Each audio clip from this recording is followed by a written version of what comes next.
All right, welcome to Waking the Kraken. I'm Wes Potts. And I'm Alex Kahneman. And we're going to start off with Kraken World News. Kraken World News. All right, so my first one is going to be, as we all know, the royal wedding happened. Oh, yeah. It seemed to go without a hiccup. It was on every forum I could possibly imagine. Reddit was blowing up. YouTube was blowing up. Everything else. I'm glad you said hiccup, because if you had said hitch, I would have had to make the joke. No, they just got hitched, so it went with one hitch. With one hitch up. One hitch up. The first trailer for the new movie Bohemian Rhapsody came out this week. I saw that. Rami Malek is going to be playing Freddie Mercury, and he looks pretty spot on. It's kind of crazy. Yeah, I'm really excited for that. And I also wanted to mention that Sacha Baron Cohen was going to be Freddie Mercury for a long time. And for those of you that are wondering or don't know, it all basically became Sacha Baron Cohen heard all these stories about Freddie Mercury's life and about like how he would have parties where there would be like little people butlers. Yeah. And they would be carrying around silver platters that were sitting on their head with cocaine, just like walking around the party for people to do lines. Right. And so Sasha was wanting to have all of Freddie Mercury's personality in the movie, and he wanted that to be there, but Queen, the band, was very intent on it being about the music and the band and being a PG thing. So, so that's why they ended up switching to Rami Malek, is that was somebody who was willing to, you know, kind of like do what they wanted, where Sasha was like, no, we have to, you know, be honest and like really show. But I feel like I'm kind of on the side of Sasha on that one. I'm like, if I want to watch a biopic, I want to watch like what it was like. But I mean, I guess like that's the thing, is they too also have the rights to what things they want to release. Right. So and it's not going to be a biopic though. That's why they're just calling it Bohemian Rhapsody. Oh, instead like Queen or Mercury or something. Because like they've even said from the beginning, like the most important thing that needs to happen is Freddie Mercury has to die right in the middle of the movie. Right. Because for them, the story leading up to what happens with Queen whenever Freddie Mercury dies is already known. Yeah. What they want to talk about is what happened after he died. And so the movie's mainly going to be about the band and the music. Okay. And so if you watch the trailer, it is all music and then you know, just like a couple lines here and there, but it really is more about like, let's listen to the songs. So I don't know if you heard about this. Obviously, like yesterday, the big news story was obviously the royal wedding, but the second biggest thing happened on Friday, and we were just starting to learn more things about it. There was another school shooting, Santa Fe, Texas. 8 students have been confirmed dead. 2 teachers have been confirmed dead. It's the 4th deadliest school shooting in American history, and it is the biggest one since Florida, which was only about like a month or 2 ago. Yeah, I mean, that would now make it to where we are at, on average for the year, 2 school shootings every month. Yeah, it's there's about 2 like, in January. There's 2 in February. Yeah. There's 1 in April. 2 in May. 2 in March. And it's starting to become almost ridiculous. Yeah, well, like I mean, there is no excuse, I guess. Yeah. What isn't ridiculous? I mean, like 0 is not ridiculous. Like that's what you want the average to be. Obviously, some people have moments and stuff like that. So I mean, I guess like once in a blue moon is something that is in the realm of possibility. But once, or like 2 once a month. Yeah. That's 1 every 2 weeks. That's ridiculous. Yeah, that's insane. I mean, like.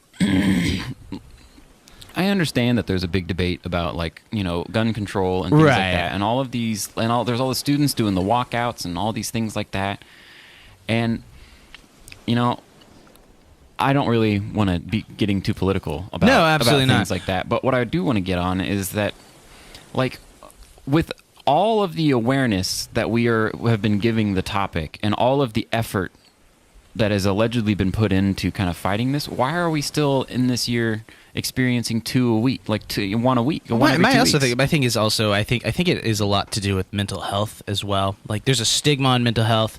You don't go see a psychiatrist until you're at least in your 20s, it seems like, for most people that I know anymore, and they're like, I'm just really fucking, I just need to talk to someone. Yeah, right. Like, but we're not sending kids and stuff like that to talk to a psychiatrist.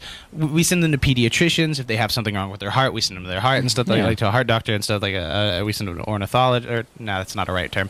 A bird doctor. Bird doctor. But we send them to all these other different kinds of doctors and stuff like that. Yeah. And but we don't send them to mental health professionals just to even check in. Like, even if it was like a yearly, like, we're going to check in and see what the state of your mind is and see how things are going socially for your development and stuff like that.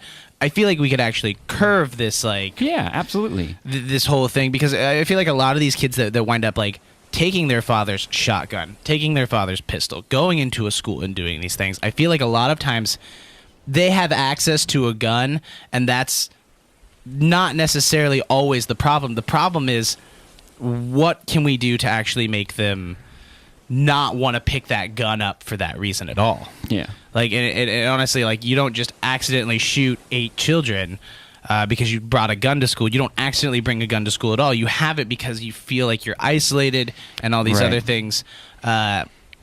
So that's the other focus that we should do. It shouldn't just be gun control, because that's a ground that you're not going to get a lot of people to.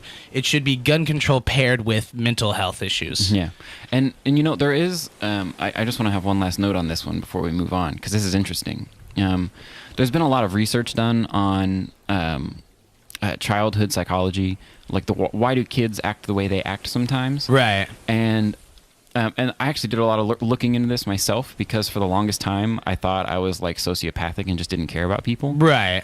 Well, what I found out was that as your brain develops, it is more common to find like sociopathic traits in children under the age of like 16, 17, and 18, because their brain hasn't fully developed to the point of literally going, oh, I am feeling the emotion this person is giving me now. Like, some people just haven't quite got there. Yeah. And so, like, when they bring a gun to school, they don't know or actually have a legitimate, like, register in their brain that says this could be wrong or bad. There's consequences to these actions and stuff like that. Yeah. And so yeah. I mean, even like I was talking to a philosophy teacher the other day and a early childhood development teacher at the college, and they were talking about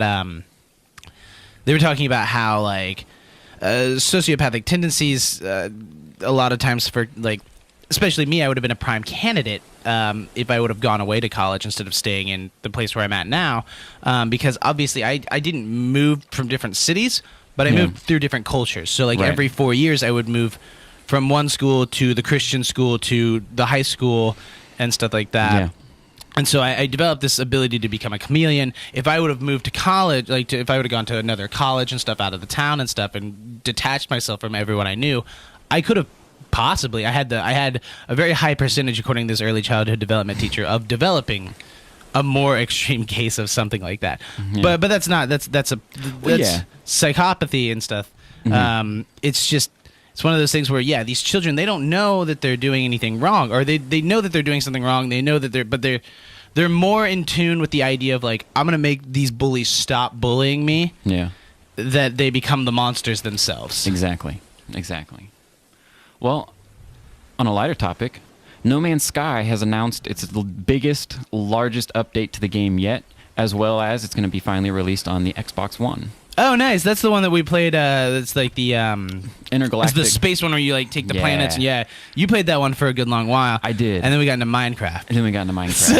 So, along with this, so the game came out 2 years ago. It's been 2 years of, like, development since the initial launch, and basically 2 years of a bunch of people saying these guys were liars and they lied to us about the game, and how dare they be liars, when the whole time they were saying these are the things that we would like to get done with the game, but people are interested, so we're going to put it out early. Right. And now the game's out, and it wasn't finished, but apparently this new update is adding multiplayer. And not only, like, can you meet people you can just run into any random person now. Yeah. Which is something they promised, or people thought they had promised from the beginning. So that's going to be happening, and they keep saying it's their biggest update yet. And they've done things like add base building and, like, missions and 30 hours of story. So it's going to be a big one. So for those of you who have, like, never played it because you heard all the kind of the bad rap it got, this would be a good time to maybe get on it. And for those of you playing Xbox, you're going to get to skip all of the kind of, like, this stuff, the trial and error, and you're going to come right into this game being better than it ever has when it releases, which is June 24th, by the way. My last one is actually it's about the Catholic Church. I guess all of Chile's bishops have handed in a resignation to the Pope in wake of the sex scandal that's been rocking Chile. Really? They don't know yet if the Pope is going to accept their resignation. I feel like he probably won't accept everyone's resignation. That's an entire nation. Yeah. But I think the idea that they were talking about was that they're all at fault for this one particular situation. That doesn't surprise me at all. Well, I mean, there's a lot of issues with like the religious kind of machine that we have. Sure. And unfortunately, one of the biggest ones is like, Catholic priests and stuff like that being involved with young boys. And, right. And we know that's a problem, and we know it's an issue, and it's good that we're taking care of it, and I think it is absolutely necessary that we take care of it. And I don't agree with the sort of kind of like internal machine protection that kind of goes on with that thing. Yeah. The quickest way to solve that issue will really be like all of those people, their resignation should be accepted. Oh, well, that's what they said. Like even on the report that I was reading and stuff like that, they had some of the victims that had tweeted, and they're like, I think this is a great idea. Let's get rid of all of them and stuff. Yeah. Like they'll obviously be replaced with other people. Exactly. But like exactly, you need to. That's 34 different positions, though. Yeah. That's a lot of positions. That's a precedent that needs to be set. Like if we're not okay with that being a thing in religion, but we are okay with religion, then we need to be that hard on the people in the religion who that's true perpetrate the problem. And so that's I think that's a good step forward. And you've got a book corner, don't you? Yeah, Alex's book corner? Yeah, okay. Well, I was looking up news for this week, and there's a handful of books that are coming out this week, and I went ahead and picked 5 of them that I thought were worth looking at, and they're all pretty different. The first one is it's going to be called The Outsider by Stephen King.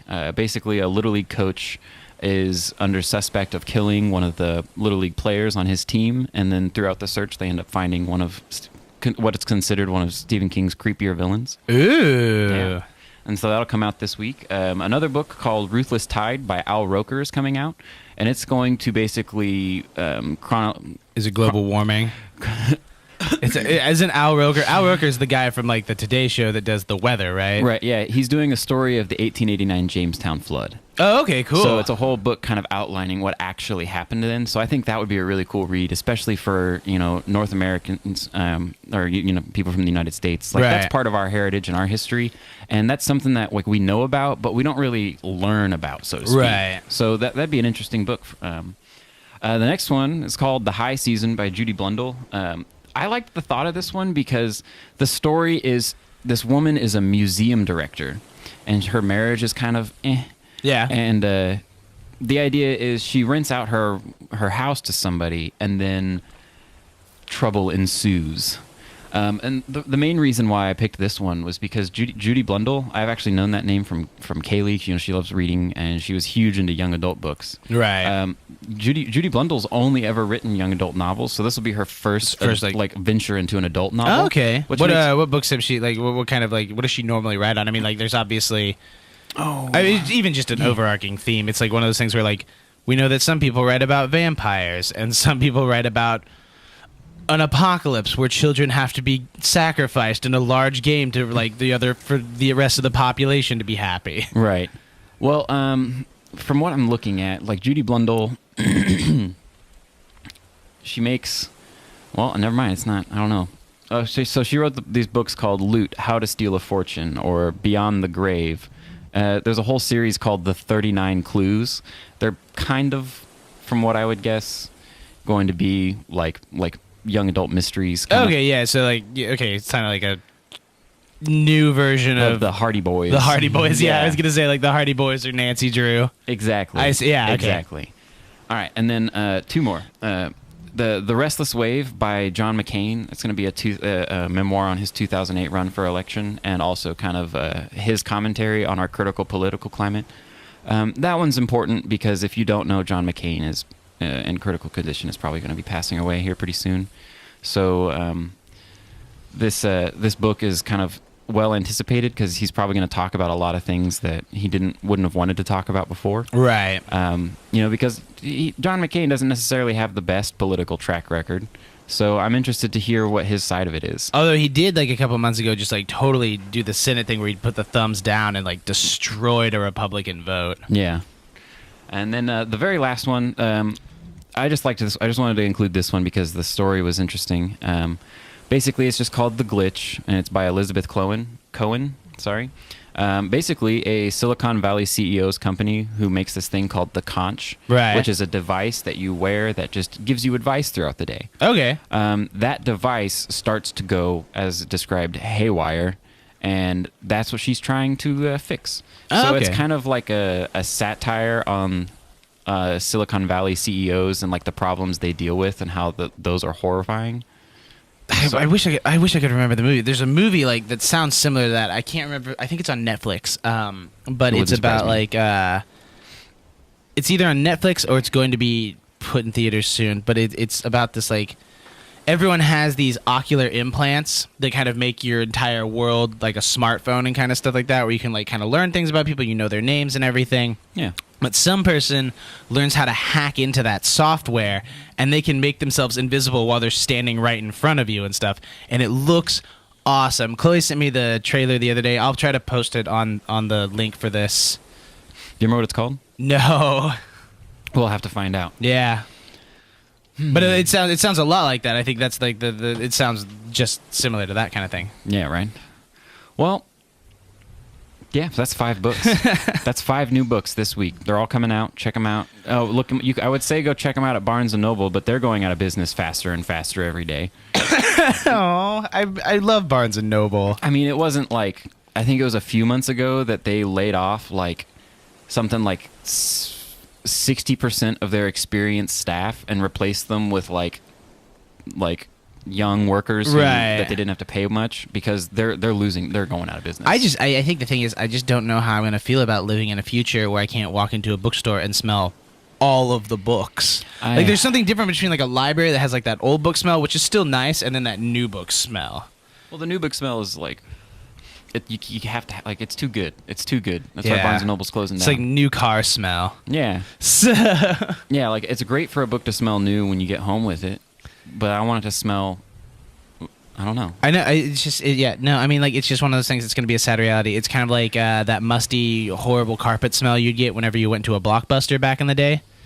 Wow. Yeah, dude. Like anyone that's my age or something like that knows exactly what I'm talking about. Yeah, or like you like walk in and it's just that weird smell of like old cardboard. Whenever it was, because of VHSs. Yeah. And then, like, have you ever noticed that, like, VHSs have that weird kind of smell? Yeah. Like, I don't know. Like, it seems strange. I think it's, like, something to kind of, like, lubricate the film in it and stuff. Yeah, and so when you have a bunch of those in one room, like, that smell is very odd. And it's not like going into a bookstore at all. It just always smelled to me like Blockbuster always smelled to me like it smelled like carpets, like just like one of those old carpets that have been stomped on everywhere that they have in like performance halls and like hotels, like in like lobbies. Yeah. It smelled like that and like cheap shelvings. It was awesome and I loved it. You know what my favorite part about Blockbuster now is? That it doesn't exist. What kind of exists? Well, when you drive by an old Blockbuster that's still sitting around, like it still says Blockbuster and has the tag symbol up there because no one took the time to like wash off the dirt behind the letters after they took them down. So like you get to see this building that's literally a shell of a Blockbuster. And that makes me thankful for Netflix. It's gonna be. Maybe this is what my grandparents and stuff like live with now, where there's like I don't understand things because like nothing is as cool. Like nothing has like the old smells and stuff as like it used to. Nothing. Yeah, literally everything is different from what they remember. Yeah, like nothing is the same. The cars don't smell the same. Like they don't smell like burning gasoline constantly. Like they're not putting lead out into the air. Yeah, like. The restaurants are all kooky and different. That's true. We are getting a whole bunch of random new restaurants now. Like, okay, you know the Nukes Cafe? I have never been there, but I've seen it. Me either. How long has it been? Like, okay, because it's been around for years. Yeah, I it's feel been like, around for but a I've couple never years like. Now. I've never gone. I saw it pop up once, over, by Nakado's or the Japanese by the restaurant. mall. Yeah, by the mall, and now they're moved. And I don't even understand why they moved. They're just like a few blocks away from where they were before. The old one shut down. Yeah. Like, and so I think the thing is, like, there was nobody going there, like, whenever. Like, I think that kind of style, because it sounds similar to, like, McAllister's or, like, Panera. Yeah. Where it's like, it's a quick restaurant that you go to at lunch to get a sandwich. Right. And I feel like if you had to drive into the parking lot of the mall, it was just a terrible location. Mm-hmm. That doesn't surprise me at all. Nukes. I don't think I'll ever get myself to go in there. I can hardly get myself to go into Panera as it is. I've been eating a lot of Panera recently. I guess there's like the small part of me that goes in and goes, I can make this. And I just True. I know that I feasibly can make it. It's just a matter of convenience. Yeah, that's true. So I watched this video the other day on YouTube, and it was I think it was by Top Tens. Yeah. But it was the top 10 celebrities that could still be alive. And some of these, like, were the biggest stretch of the imagination. I was like, this just seems like it's just reaching a little bit too far, like, to get names. There was one literally where they had Elvis, and they're like, now Elvis would be 82 years old this year. And then they just showed a picture of a white dude with, like, a beard and, like, white hair and a white beard, and he just had, like, he looked like a middle America dad that would go golfing all the time, and they're like, this guy could possibly be Elvis. And you're like, you could obligatorily put any old guy out there and be like, that's probably Elvis. That could be Elvis. Another one was Tupac's, and they're like, Suge Knight never really said if he died or not in the car. They're like, all Suge Knight said was he was taken to the hospital, and then he never said anything else about it. And then my thing is, I'm like, if you get shot up in a car, there are two places that you're probably gonna die. Yeah, in the car or in the hospital. I agree. I'm pretty sure he's dead on that one. Did they also say that, like, Abraham Lincoln was potentially still alive, or maybe Hitler? Hitler was on there. Yeah. He was number one. Spoilers. If you ever watched the top 10 video, you shouldn't. Yeah, you said they were stretching. So they I was were thinking, stretching. So you should. But yeah, Hitler stretched that. Hitler was on there. One of my favorite ones was Paul Walker, because they're like, there's clearly a video online of Paul Walker's car accident, and the car's on fire. Right. And they're like, Paul Walker allegedly died in this car accident in a fire. And then they're like, they even said it themselves in it. They're like, but even this could be a ridiculous theory, because wouldn't you think that anyone else would also videotape Paul Walker getting out of the car and walking to safety from a burning, like, sports car? Yeah, no kidding, dude. I don't know. The internet culture has created such an interesting group of people that seem to have no, like, concern for facts. Yeah, or just how things went. There's so many, like, conspiracies online that you can get sucked into, and you know what? The great thing about a conspiracy is it's super sexy. Every one of them is like the biggest mystery feeling that you've ever had, and you're like, what if this is true? And it's so enticing, and it's so easy to just get sucked into it and believe it. And I think yeah. I was talking about this the other day. I was talking about internet culture and how it's both immaculate at the fact that, like, we can now, like, we're at this new precedence in history where obviously once written word came out, then, like, you could hand out information from someone else's mind onto a piece of paper. Totally. And then we built publishing houses where we could take a book and then print 1,000 of them, and so even more people could read them faster. So Definitely. literacy went up. And then now we have the internet, which literally I could type something in on my phone on a forum, and 2 seconds later, some asshole in Canada or, like, Mexico or Azerbaijan Yeah, right. could read the exact same thing that I just clicked enter on almost instantaneously. And I was talking about this in retrospect to the idea of Cassie, one of our coworkers, had stated how right now there's not a really good subculture. She's like, I think the reason that everything's kind of up in the air and it doesn't feel right now is she's like, there's no subculture like the hippies or the hipsters or the beatniks or, like, you know, kind of thing. She's like, it seems devoid of, like, or punk. And I was like, but there really is a subculture. It's called the alt-right. Yeah. And I was like, it's just a bad subculture. It's just a vile subculture. It's still a subculture. Yeah. And I started talking about, like, because the alt-right is filled with, like, neo-fascists, neo-Nazis, men's rights activists, and incels, and other collections that you can find on these. Yeah. And they all stem from forums that were built, like 4chan and stuff. And it was one of those things where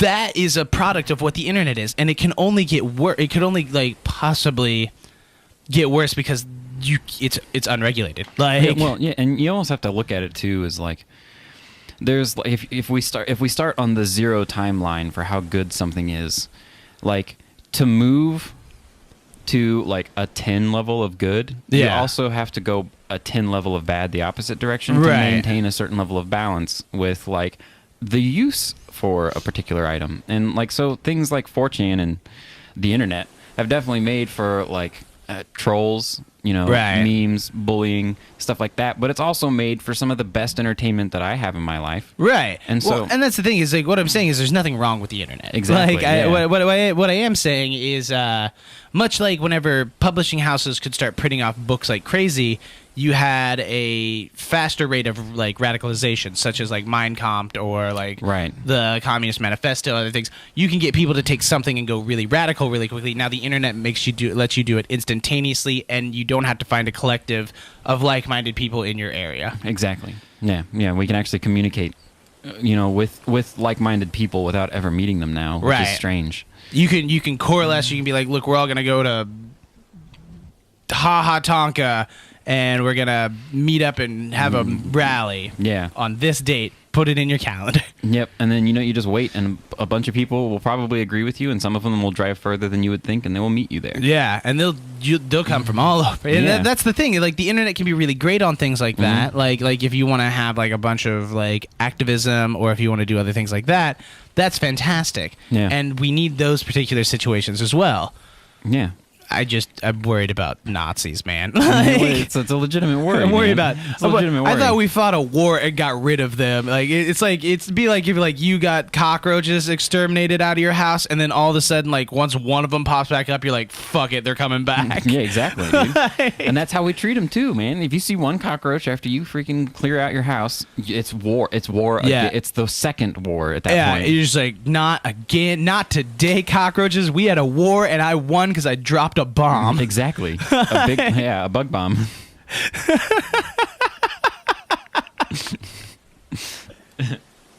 I also don't really care about if like alt-righters or men's rights activist people really like me, so I'm just gonna bash them completely. I want on this.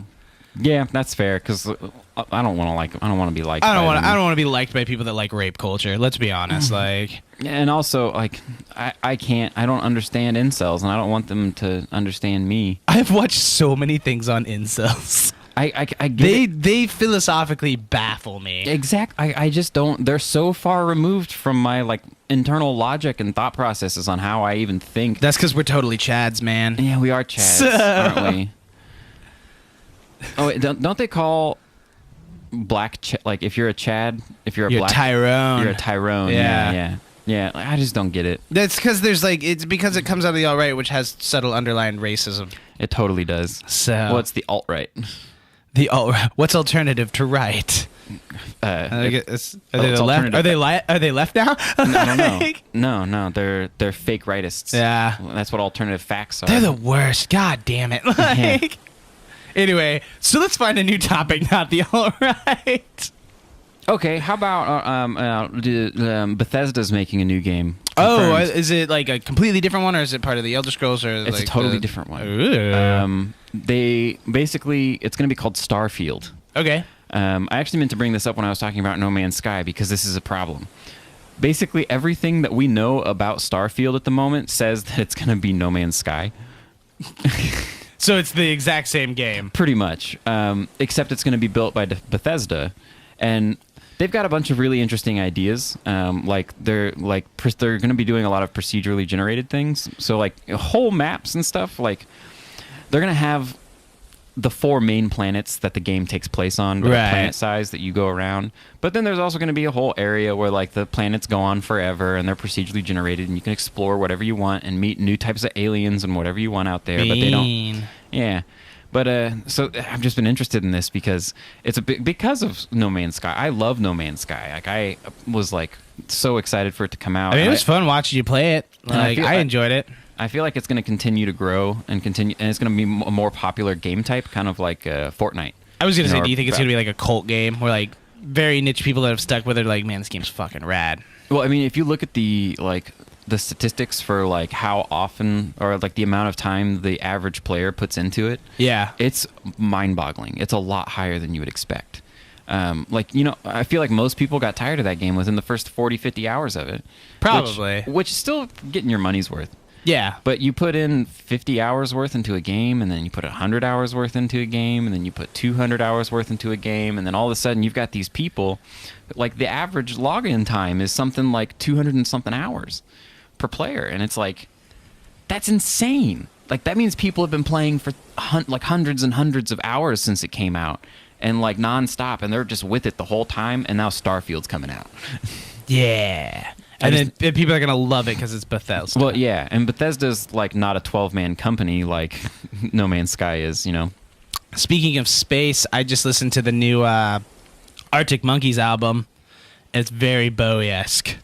Bowie? Yeah, it's very Bowie. It's, yeah. It sounds like Bowie. It's like the only way that I can imagine it is if like someone literally dared the entire band. They're like, "Hey, I like the way that you sing. Can you write your songs more like Bowie?" And they're like, "Dare accepted." And then they just wrote a whole album like that sounded, because it even has like they talk about space all the time, but as Bowie would talk about space and stuff, like it's very Bowie. That's funny. You know, it's probably appropriately timed, and we lost him last year, so I'm just waiting for someone to do a Prince one to like counter it.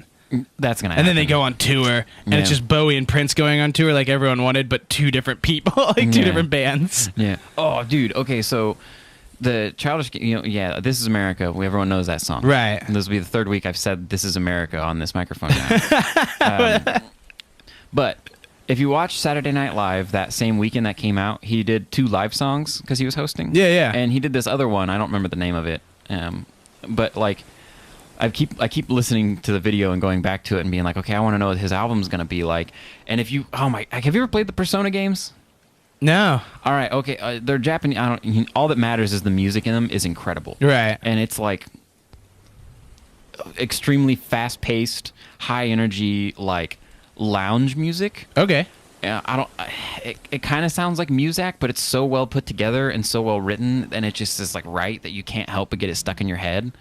And that's what this sounds like. It's like he's bringing this weird Japanese music culture from like video games that are like, you know, like not super intense, so the music makes them feel intense. Yeah. And Childish Gambino is, I don't know, that's the only type of music I can find that's like similar to it, is the music from Persona 5. Huh. It's strange, dude. I'll have to look that up. Because it's not even funkadelic like his last album was. Yeah, like, it is so far into like jazz fusion, like that it just cracks me up. It like almost makes zero sense, especially juxtaposed to This Is America. He performed them both that night. Yeah, no, I think the thing is, that was the funny thing, because I remember watching it and watching like the first one and being like, all right, I don't recognize this song. I was like, maybe it's a new one. It's kind of funky a little bit, but not as much as and then I was like, all right, and then like he did This Is America. I was like, what the shit? Like, yeah, right. Yeah, dude. I keep listening. I'm so pretty. I'm so pretty. That gets stuck in my eye. I'm so gorgeous. Watch me move. Mm-hmm. Yeah, I'm the one who's gonna get the. I don't even know what he says.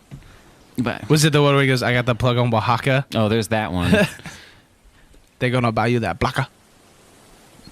You know, there's been so much like theorizing going on about that video. Yeah. Is it possible to watch that video without being influenced by what other people think is happening in it? I mean, I kind of when I watched it on the episode 2 weeks ago and stuff like that, like I had kind of had some theories that I had developed that I hadn't watched anyone else's like theory on it. Yeah. Of course, yeah, you were showing me the day it came out too. I forget about that. Because it came out like literally like that morning, didn't it? Yeah, I went home and watched some things to kind of see if my thoughts were aligned with other people's thoughts, but yeah. It was very interesting. Oh, yeah, and then Han Solo, dude. Oh, the actual guy who's playing Han Solo? Okay, so, well, actually what I meant to say was I've been kind of going crazy with the Donald Glover news, you know, because there's so much all at once. I was convinced for like 2 days this week that they actually were going to make a Lando Calrissian standalone. Oh, that'd be neat. But they're not. Yeah. yet. They're not. They're not yet. They said it would be fun, but it wouldn't pertain to the actual story arc overall, so that wouldn't happen. Right, but we'll see how the box office goes, and people are like, "Damn, Lando Calrissian," and then all those toys sell, and like people are like, "Lando Calrissian," Yeah, and then they're just like, "We should give that guy a movie." You're right. They will. It's like how Boba Fett, like what was it? Like Boba Fett was like he says like 3 sentences in the actual Star Wars universe, and like most of like the stuff that we know about Boba Fett comes from a cartoon in the 1970s that was released. Yeah. But like the other thing is, he became so popular just because he looked cool as a toy. Yeah. And all the kids wanted it as a toy that like now he has his own movie coming out and stuff. Doesn't well. I mean, I would even say that like he probably wasn't planned to be like this cloned guy at all. No, literally nothing I think was like actually planned for Boba Fett. Like you can totally feel when you watch that prequel trilogy that like, oh, they put Boba Fett in here because everybody likes Boba Fett. Like they even and they're like, well, we're gonna give Darth Vader a child. Let's give Boba Fett a child. Or let's give Boba Fett a dad. Like, let's make Boba Fett a child. Like let's have Boba Fett have a family also. And then like, well, I think the other thing is like, if you look at like the clone troopers mask, they look a lot like Boba Fett's mask. I think that's one way to like connect. Where did this come from, and why are the Clone Wars a thing and stuff? Like, exactly. I mean, it's all very clever. And it would works. make sense though. Like if you look at it, like the clever thing about it, yeah, like you were saying, like it would make sense though if like they wrote Boba Fett as like the clone that they're the person that or Jango Fett that they cloned everyone off of. Yeah, and that would mean like why when we watch the older movies like later down, which is canon, like in like what was it? I think Empire Strikes Back or something. We see Boba Fett. Yeah, it would make sense why he would be one of the bounty hunters that Darth Vader would pick. Exactly. If he's known him for fuck all ever. Yeah, and if also he knows that like an entire army was built off of this one person because he's a machine. Like I'm assuming that's like he has to have been like the best mercenary of all time or something. Like why else would the Republic want to make him into their army?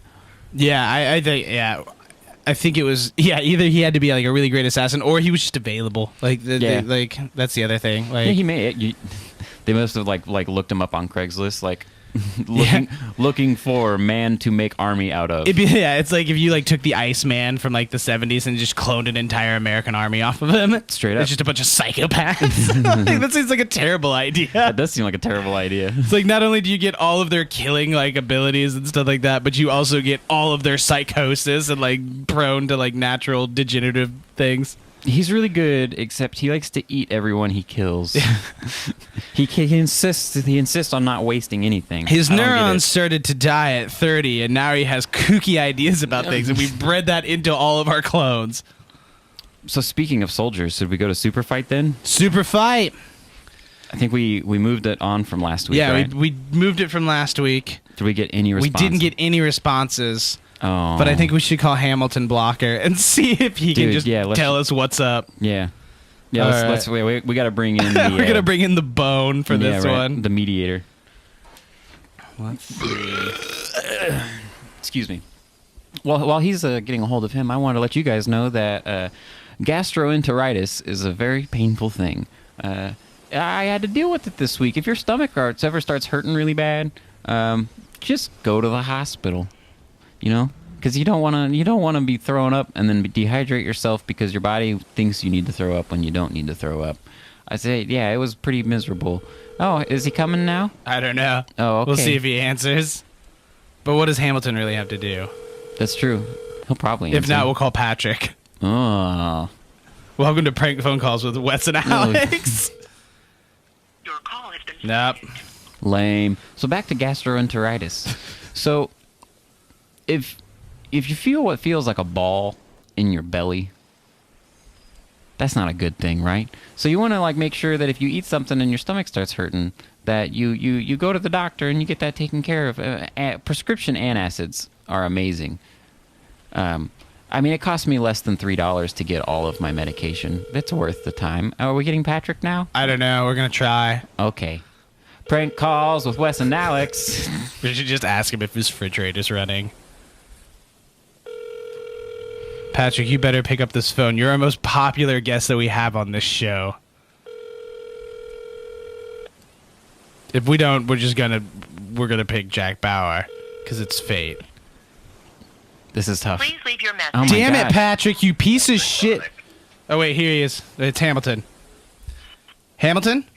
Hello, Wesley. Hey, I've got a question for you for the podcast. I'm actually recording it right now, and you're on speakerphone. Yeah. Oh, wonderful. What's up? I'm curious, who do you think would win in a fight? I've got Jack Bauer, and he steals the opponent's abilities to touch. I've also got a pterodactyl that also has a psychic with sonic scream. Pterodactyl, man. Pterodactyl all the way. That's a final answer? That is the final answer. All right. Thanks, Hamilton. I'll talk to you later. Alright, bye. Perfect. So perfect. We've got the pterodactyl and the psychic. The P pterodactyl. P pterodactyl. Oh, Patrick just called me back, too. It sucks to suck, bro. He wants to be on the show more, right? Apparently. Apparently not. All right, so we've got the pterodactyl and the psychic. Do we want to keep the psychic, or was that just for Jack Bauer? No, I mean, I think that's how we drew him. He should stay there. Okay, cool. So who's our next commentary? Let's find out. It's underneath. Oh, right. Here you go. Hoi. All right. So, our pterodactyl and psychic are going to be fighting Mike Tyson. Ooh, this could be good. All Mike right. Tyson. And remember, the psychic and wait, does the psychic have the sonic scream or does the The pterodactyl? pterodactyl has sonic scream, and then there's a psychic. And then he has a psychic. Okay, good. And then there's Mike Tyson. All right, and Mike Tyson is going to be armed with a rocket launcher. Those fuckers are going down. I think Mike Tyson's going to win. I think this one's already like. Yeah, this one's like, how good a shot is Mike Tyson, though? I'm not as scared of no bird. I'm going to shoot this rocket at him. I'm gonna shoot him with. I don't want to get punched in the face. I'm sorry, Mike. I'm not making fun of him. I'm just. And I was for a minute until I realized the errors of my ways. Yeah, you don't want to make fun of anybody who's got a tattoo on their Who face. could punch you in the face and knock you the shit out. He's the heavyweight champion. That's true, and honestly, probably the best boxer of all time. He was really good. He was really good, dude.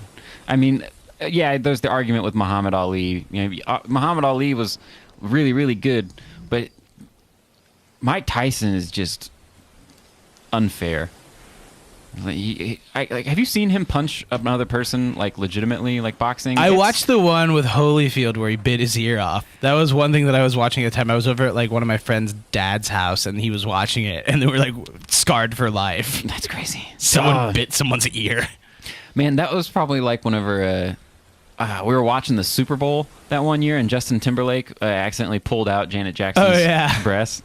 Like that's a very similar moment, just sitting there, and everyone goes, "Whoa!" Yeah, that's something that everyone at that time watched, because like it wasn't like you're like, oh well, I'll just get on the internet, or like I'm paying attention to my phone or anything. That was before anyone paid attention to their phone. Yeah, like, everyone had Nokias. Yeah, you could have been playing Snake maybe, but like yeah, like it was just like boom. Oh wait, here's a Patrick. All right, okay, I guess we're gonna talk to him. All right, Patrick. Hey, Wes. I'm going to ask you what you think your opinion for the rest of our guests are for the next week on this week's Super Fight. So we tried to call you so that we could ask you what this week's Super Fight winner should have been, but you didn't pick up. Mm-hmm. So this week, for this next round, we have a pterodactyl with sonic scream, and they have an ally of a psychic. And then they're fighting Mike Tyson with a rocket launcher. Wait, pterodactyl with psychic scream? No, there's a pterodactyl with sonic scream, and he has a psychic as an ally. And then Mike Tyson with a rocket launcher. I think it would be Mike Tyson. But tell us what you think out there. Thanks for calling, Patrick.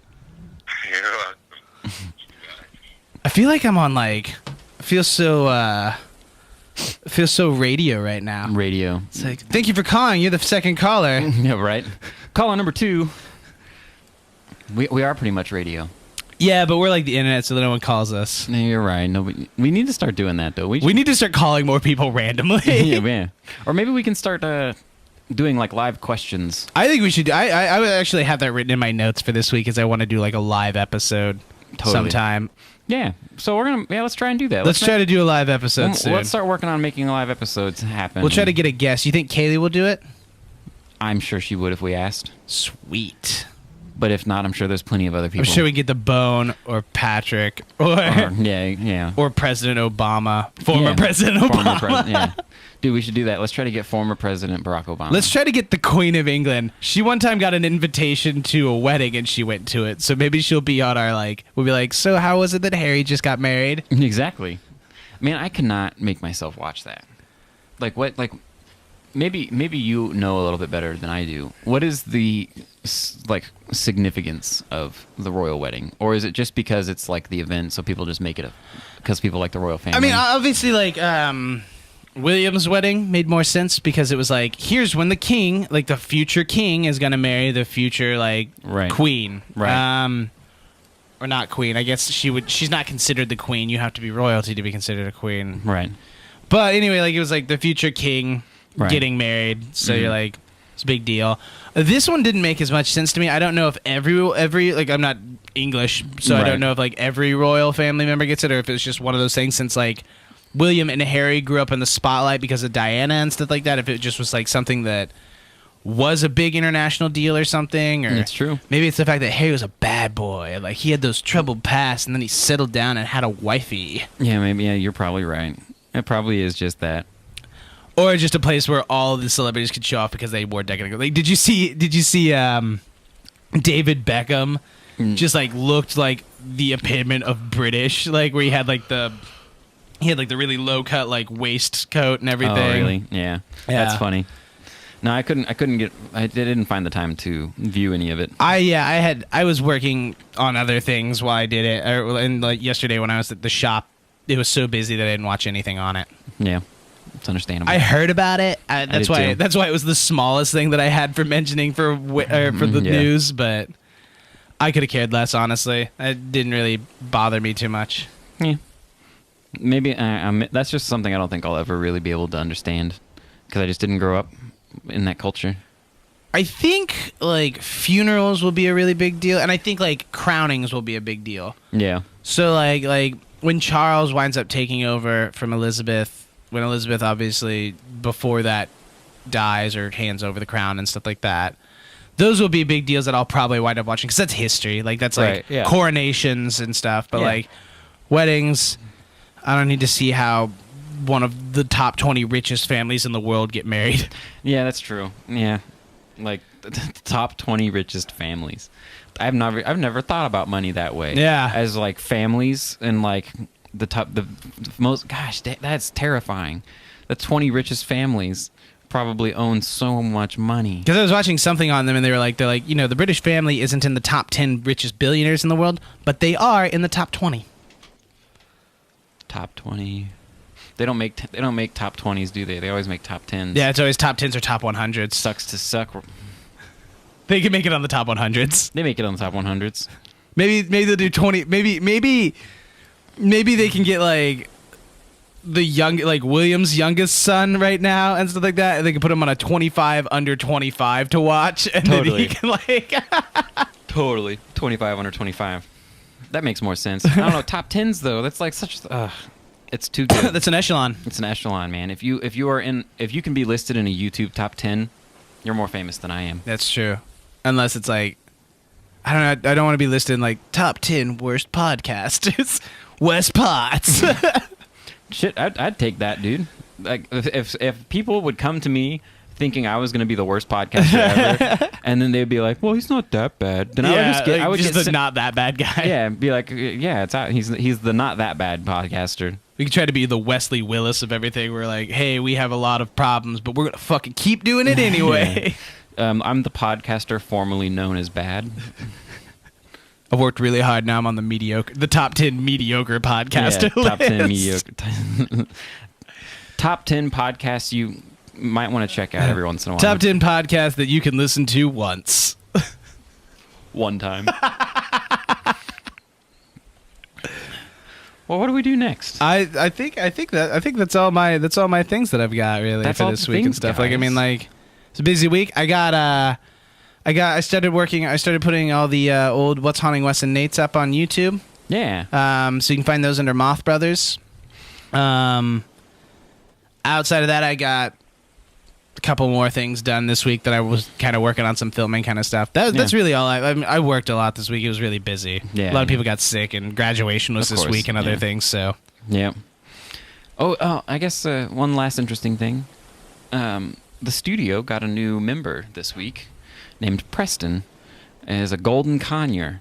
And you sent me that picture. Yeah. Like, you check out the newest member. Yeah.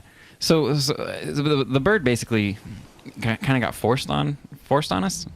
Like one of my studio partner Dave, he was on here before. He has a buddy who owns a pawn shop in Ozark. Yeah. And that guy said a bunch of crackheads just brought the bird in. And so he assumed we're assuming it's a stolen bird. Right. That's like a $700 bird. Like, if you're a crackhead, you're not going to just like up and go buy a $700 bird. You're going to buy $700 worth of crack. Right? Yeah. $700 crack party. Exactly. So basically, he was like, the guy who owned the pawn shop loves the bird, but it was landing on everyone's shoulder that came in, which apparently was scaring away business. Right. So now we have it in the studio, and all he wants to do is be on the shoulder of the newest person in the room. I was going to ask you, how do you think how do you think that's going to be for recording? I was kind of nervous about it at first, but he's actually really, really well behaved. Is he pretty quiet? Yeah, I mean, like, at the very worst, he'll squawk for a few minutes whenever we show back up to the studio and no one's been there, or whenever we're leaving. And then he might squawk if, like, somebody's putting his fingers in his face or something. But, like, otherwise, if we leave him in the cage, after a few minutes, he kind of understands, this is where I'm at now, and he'll just kind of do his own thing. Oh, nice. Yeah. Are him and the bearded dragon friends? I would like to think so. They're, like, friends at a distance, though. Well, yeah, they're friends through glass. Frenemies. Chewie, though, with the bird, that's interesting. I bet. Because we just kind of let it fly around and do it at once. But, and show that Chewie also does what he wants in there. And so every time that bird makes a noise or flutters around, like, Chewie is freaking out, trying to figure out what to do at it. And cats and birds are actually kind of fun together. Well, I'm glad. What's his name again? Preston. So we've got Preston, Chewie, and who else? Bondi. Yeah, those are, contact them. Join their fan clubs. Watch their Instagrams. We've got a whole menagerie of animals now. Welcome to CK Studios Recording and Fine Animal Emporium. Hell yeah, dude. All right, well, thank you guys for joining us this time. I think it was fun. Yeah, absolutely. Once again, I'm Wes Potts. And I'm Alex Kahneman. Have a good week. Later.